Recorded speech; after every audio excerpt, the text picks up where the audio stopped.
தேவர்களுக்கு உதவி செய்ய அசுரர்களை அழிக்க கடலையே அவர் முழுவதுமாக கொடுத்து விட்டாராம். மற்றொன்று, அவர் தனது கமண்டலத்தில் அடைத்து வைத்திருந்த கங்கை நீரை விநாயகர் காகத்தின் வடிவில் வந்து தட்டிவிட அங்கிருந்து உருவானதுதான் காவிரி ஆறு என்று சொல்கிறார்கள்.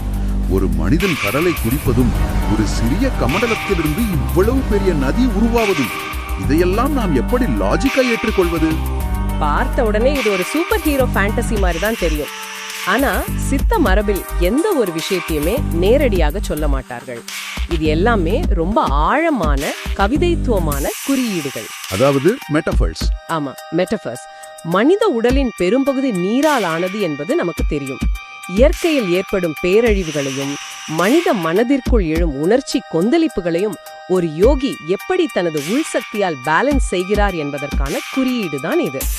நீர், நாடி, நிலை ஆகிய மூன்றையும் மாஸ்டர் செய்தவர் அகத்தியர்.